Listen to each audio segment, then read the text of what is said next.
আমি বলার আগে চোখও খুলবেন না, নড়বেনও না। একটু টাইম লাগবে, ভিতরে শার্টটা ক্লিন হবে আর কি। আপনি যদি ইয়াররিংটা খুলে ফেলেন, লেজার যাবে তো স্কিনে।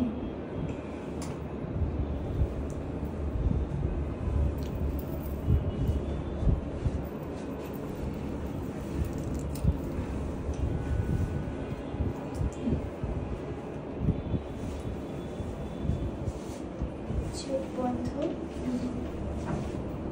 ঠিক আছে। এই যে এইভাবেই থাকবেন আপু, ঠিক আছে? আমি বলার আগে চোখও খুলবেন না, নড়বেনও না।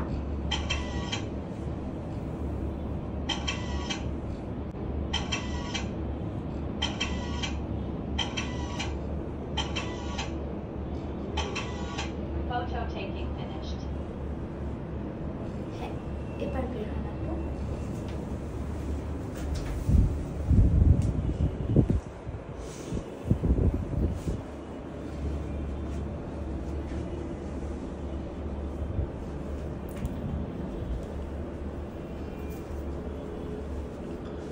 পানি খাচ্ছেন না তাই না?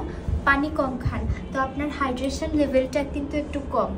এমনিতে নর্মালি আপনার স্কিনটা ভালো আছে, টেক্সচার ভালো, রিঙ্কেলসের প্রবলেম তো একদমই নেই। কিন্তু আপনার যেটা সবচেয়ে বেশি সমস্যা সেটা হচ্ছে যে স্কিনে অ্যাকনি স্পটের কারণে পোরসগুলো একটু বেশি বেড়ে গেছে। স্কিনে পোরসের প্রবলেমটাই সবচাইতে বেশি। কিছু কিছু স্পটের জন্য ডার্ক সার্কেল ডিটেক্ট হয়েছে, আর অ্যাকনি তো আছে কিন্তু এতটা বেশি না। মেইন আপনার কনসার্ন হচ্ছে স্পটের বিষয়টা, অ্যাকনি স্পটগুলো বেশি।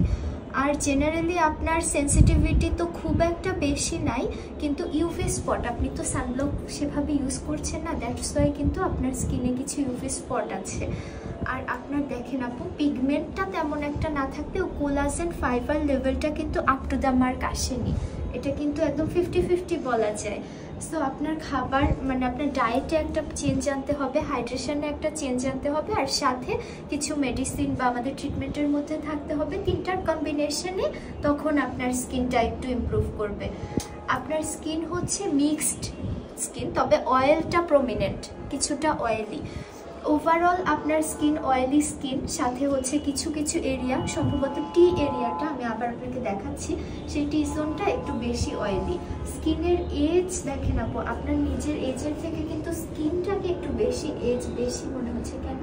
কারণ হাইড্রেশন মেনটেন হচ্ছে না। যেই মুহূর্তে আমরা প্রপারলি হাইড্রেট করব, আর যখন আমাদের এখানে প্রোটিনের অ্যামাউন্টটা বাড়বে আমাদের স্কিনের নিচে, তখন স্কিনটা আরও বেশি, অনেক বেশি ইয়াঙ্গার দেখা যায়। আমরা বলি যে অলমোস্ট 10 ইয়ার্স ইয়াঙ্গারও হয়ে যায়। এটা স্কিন বুঝে এক একজনের ক্ষেত্রে এক এক রকম হয়। আর জেনারেলি অন্য কোনো সমস্যা অত বেশি প্রমিনেন্টভাবে আমি দেখছি না। আপনার একটু ভিটামিন বেশি খাওয়া দরকার। ভাইটামিন ই ক্যাপসুলকে আপনি খান রেগুলার বা কোনোভাবে ইউজ করেন, তো সেক্ষেত্রে আমি ওইটা বলতে পারি। আর হচ্ছে স্কিনের ক্লিন করার ক্ষেত্রে, ডেড সেল রিমুভ করার ক্ষেত্রে আমাদের আরেকটু কনসার্ন হওয়া লাগবে, এটুকুই। এখন হচ্ছে আমি আপনাকে সাজেস্ট করে দেই কি ট্রিটমেন্ট আপনার জন্য দরকার।